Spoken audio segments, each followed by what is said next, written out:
suod ng lubi. Oh, so itong motor mo. Kato ta, kay bugnay. Kay bugnay. Ya, din paingon dito. Oh, doon to. Okay, dito man ya.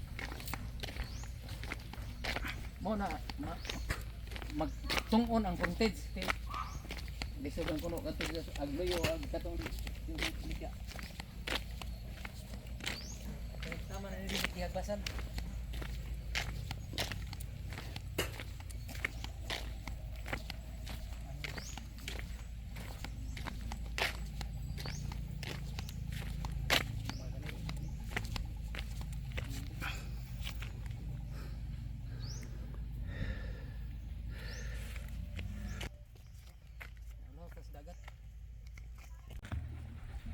So guys, no, dito tagikan sa duha ka property nga atong ginabaligya. The first one is 2,884 square meters, 7,000 pesos per square meter, beside of a beach resort. Sumpay rani basta kini napita. Then there is a road coming paingon dire, no, na sila'y gi-organize nga road ang owner, no, ang barangay.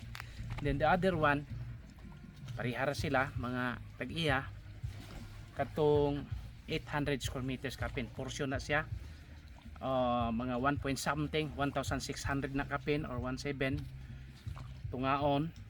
Then mga to ang presyo 4,500 pesos per square meter. Tax declaration dili pa siya titulado, pero mao man lagi kay ilamang ibaligya. So kanang mga 800 square meters ana mo na ilang ibaligya, walking distance ra po dire tong na mga lubi nya morning nga nagubot. Okay ra sa to pang kuano nya, walking distance paingon dire sa dagat, no. So pili lang ta katubang titulado nga tag 7,000 or kinibang tag 4,500. So kana if in case, no, final lang ta sa owner kay ibalo man tayo ta dire Panglao Island, mahal-mahal naman gyud. Pero mo ni ang dagat, no, maliguan tan-aw ta dire sa ubos be, makakuan ta dire.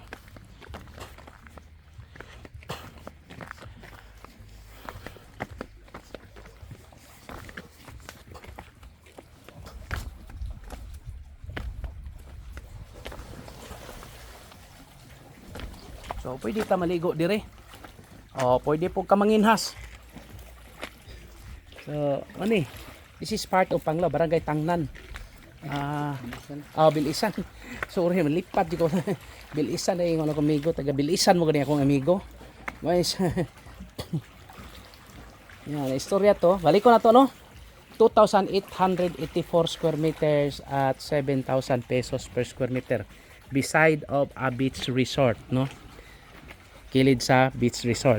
Then the other one 800 square meters kapin gamay nya, walking distance paingon dire. Katong beside sa beach resort kuan ra pud siya guys, kanang gitawag og walking distance gyapon paingon dire sa dagat. So basin po di ay, no, kay kini libre magyud ta ani makaligo dire. Dili lang white sand pero medyo bato-bato gamay. Di gamay dako yun. Pero at least it's part of Panglao Island. West side in Panglao Island. Okay, for inquiries just contact me and please subscribe our YouTube channel. Thank you, bye.